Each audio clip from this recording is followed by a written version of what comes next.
Hi friends, good morning. Today మా ఇంట్లో special అంటే చూద్దాం రండి. కోడిగుడ్డు పులుసు చేస్తున్నాను అనమాట. సమ్మర్ కాబట్టి కోడిగుడ్డు పులుసులో మెంతులు వేసుకుంటే సలవ చేస్తుంది.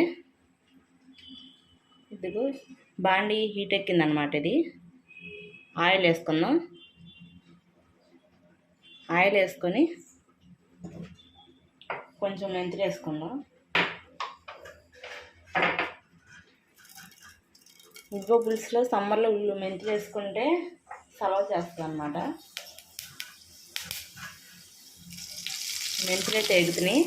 ఇక్కడేమో ఎగ్ కోడిగుడ్లు ఉడుకుతున్నాయి అన్నమాట. ఇక్కడ వచ్చేసి రైస్ అన్నమాట. రైస్ ఉడుకుతుంది. ఇక్కడ ఆనియన్ మగ్గిందో లేదు చూసుకుందాం. ఇదైతే మగ్గిపోయింది. ఇప్పుడు సరిపడా కారం, ఇంకా వాటర్, కొంచెం వాటర్ వేసుకుని కలుపుకుందాం. అలా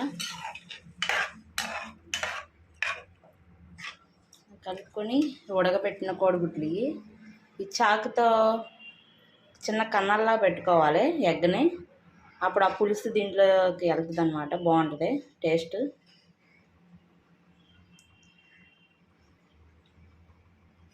పులుసు ఎగ్లోకి వెళ్ళి టేస్ట్ బాగుంటుంది. ఇలా కలుపుకొని ఒకసారి కారం వేసి నీళ్ళు పోసుకున్నాం కదా, ఉడికిందో రేపు చూద్దాం ఒకసారి. ఇదైతే దగ్గరికి వచ్చేసింది. ఇప్పుడేమో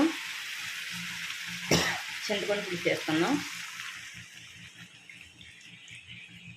చింతపండు వేసుకొని ఒకసారి ఇలా తిప్పేసుకొని హైలో పెట్టుకుందాం. హైలో పెట్టుకొని ఒక 5 minutes ఉంచుకుందాం. కర్రీ అయితే రెడీ అయిపోయిందో రేపు చూద్దాం.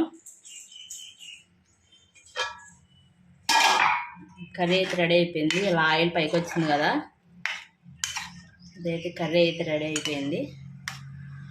కోడిగుడ్డు మెంతుల పులుసు అనమాట, సమ్మర్ స్పెషల్. ఇంకా వేడివేడిగా రైస్.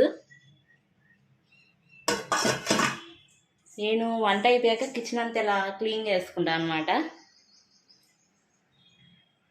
ఓకే ఫ్రెండ్స్, మీ ఇంట్లో స్పెషల్ ఏంటో కామెంట్ చేయండి. Bye bye.